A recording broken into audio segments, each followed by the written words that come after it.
Welcome to Talk Tickers. We're your deep dive into the latest earnings calls, really aiming to give you those key insights without you having to wade through hours of audio. That's the goal. So today, we are unpacking GAAP Inc.'s Q2 fiscal 2025 earnings call.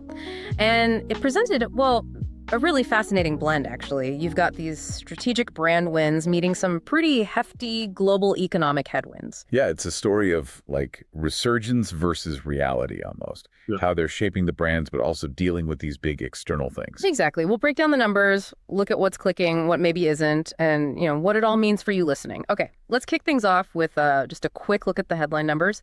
GAAP Inc. reported GAAP earnings per share of 757 cents. Right. It just squeaked past the consensus, which was $1.55. Yeah, and revenue came in flat year over year, $3.73 billion. Pretty much right on expectations there. And importantly, their sixth straight quarter of positive comparable sales, up 1%. So yeah, on the surface, you look at that and think, okay, pretty steady quarter. Well, what's really insightful here, I think, is how the market reacted almost immediately. Right. Despite those, seemingly solid Q2 figures, we saw a definite noticeable dip in sentiment right after the call. And it wasn't just like a small wobble. It was a clear signal that investors were looking past the Q2 numbers. They were focused on the revised margin guidance and, really critically, that looming tariff impact. So the future overshadowing the present. Exactly. It really underlines that key lesson with earnings calls, right? Sure. Sometimes the what just happened is way less important than the what's coming next in the outlook. That's a crucial distinction. So, okay, digging a bit deeper into those financials then. That 1% comp sales increase, it might seem modest, but it is a testament to their ongoing efforts, wouldn't you say? Definitely. Especially when you see online sales grew, what, 3%? Yeah, a healthy 3%, which successfully offset a 1% dip in store sales. So the channels are sort of balancing each other out. And their cash position looks pretty strong, too. Right. Ended the quarter with robust cash and short-term investments, $2.4 billion total. That's up 13% year over year. That's healthy. And they showed commitment to shareholders, too, returning $144 million through dividends and share buybacks. Yeah, and these aren't just numbers, right? It speaks to a management team that's really focused on like financial discipline, returning value. Even in a tricky environment. Absolutely. But it's worth flagging one detail that, caught my eye, and yours too, I bet.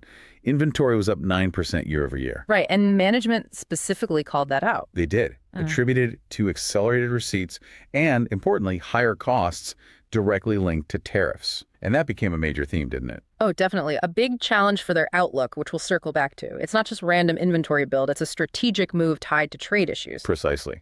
Reflects those global dynamics. Okay, so with that financial picture and those hints of external pressures, let's dive into what's really driving things, the individual brand performance. Yeah, this is where you see the strategy play out. Some real wins and one notable challenge. Let's start with Old Navy. Still a huge pillar for them, right? Absolutely crucial. And they delivered a strong quarter, a 2% comparable sales increase, and that's building on a pretty solid 5% comp from last year.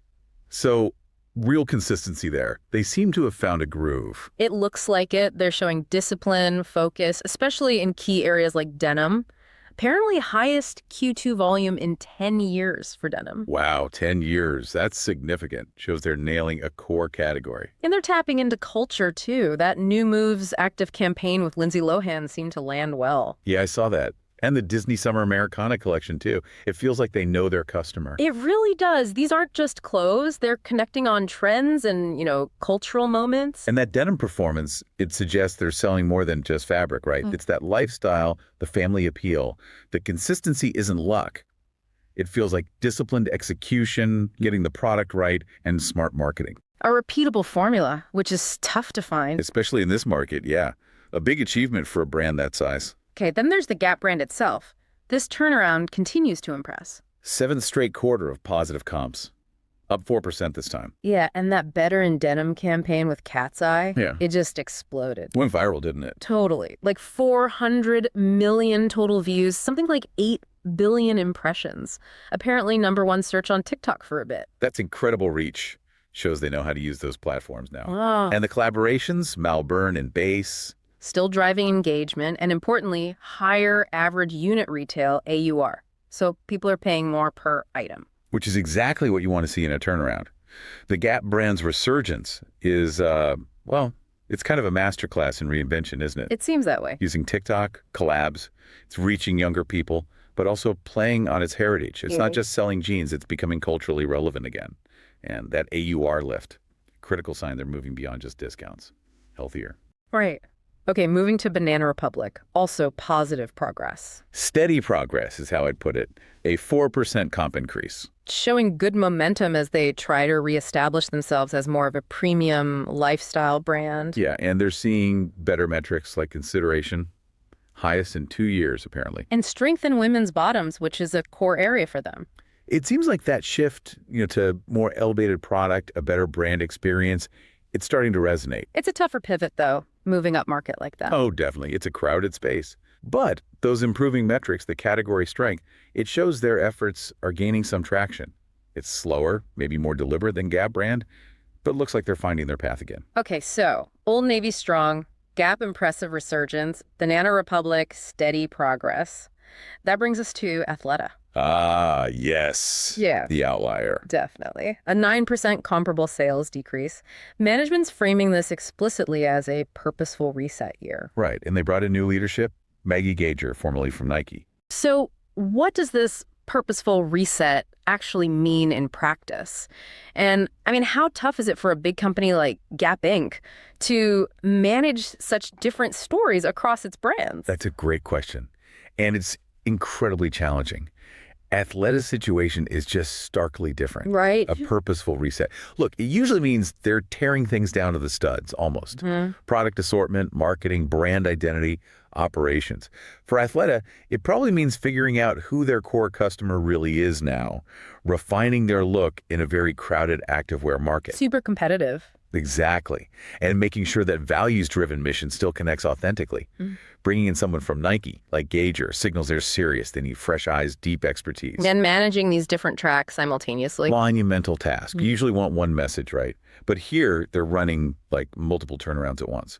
The playbook for Gap won't work for Athleta. Needs distinct teams, distinct strategies, a really clear view of each brand's unique issues. So how are they keeping the momentum going for the others, despite the wider economy and this Athleta situation? Well, I think it really speaks to the effectiveness of their overall brand reinvigoration playbook. That's our strategy. Yeah. Trend-right product, culturally relevant stories like the Gap TikTok thing, and just better operational execution. While Athleta gets its overhaul, the success elsewhere shows the basic approach is sound. Management keeps saying, we're doing what we said we'd do. And that discipline, plus good creative, seems to be working for Old Navy, Gap, and BR. Right, being agile enough to handle specifics while sticking to the main goals. Exactly. Okay, so if we pull all these threads together, what does it mean for the financial outlook, especially with those external pressures like the tariffs impacting inventory? Yeah, this is where the story gets, well, more challenging, the biggest headwind this year. Clearly tariffs. The numbers were quite stark. They were.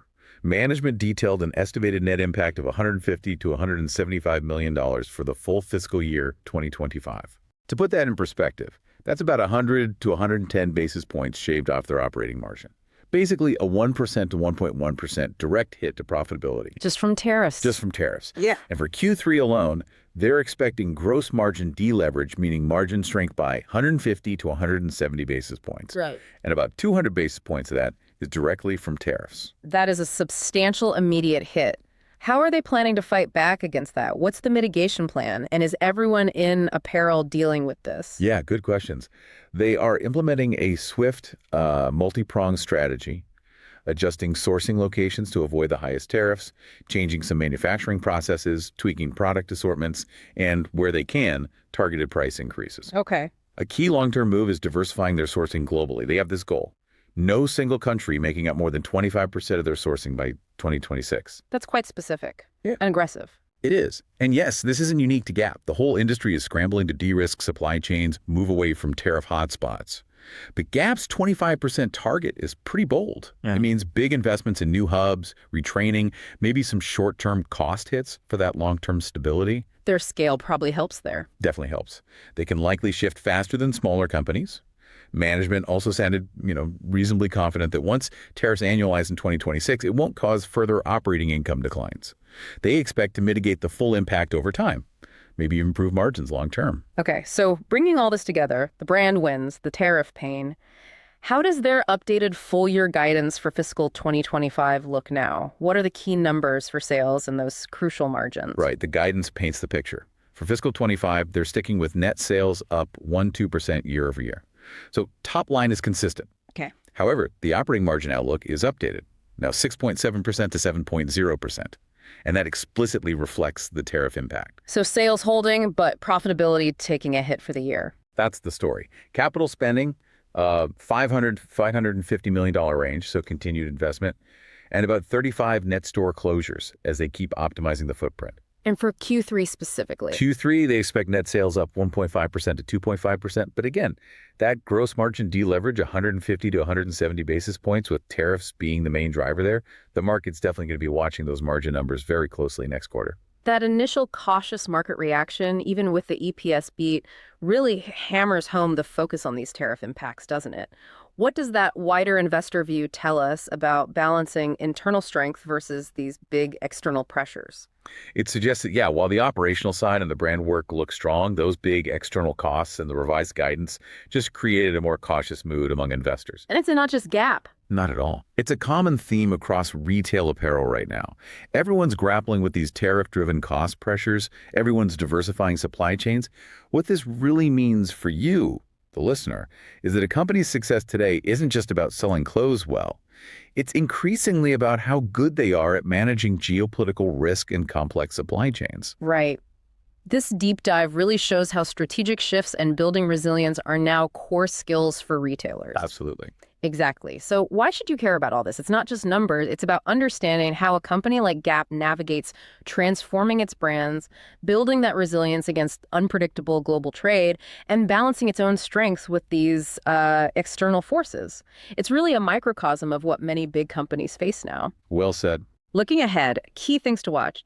Definitely Q3 earnings and how they handle the crucial holiday season. Any more clarity on tariffs would be big.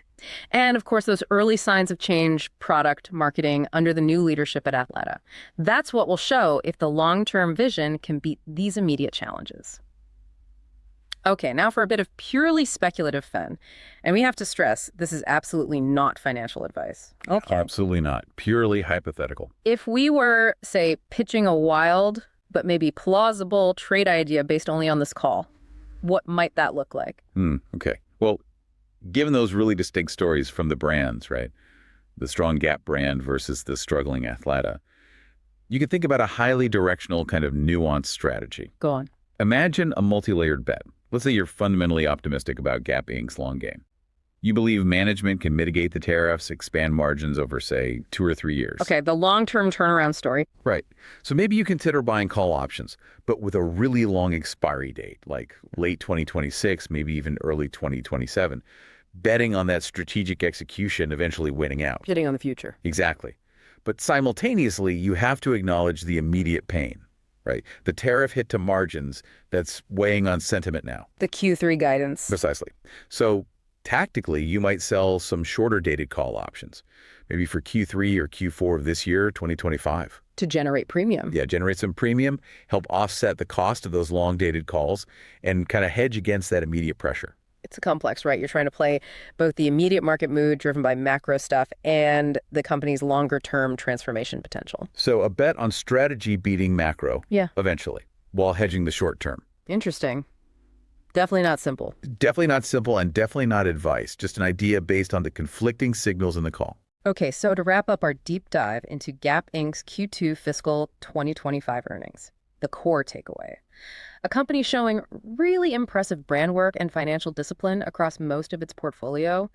Old Navy, Gap, BR, looking good. Yeah, the reinvigoration playbook seems effective there. But that estimated $175 million tariff headwind, it casts a pretty significant shadow.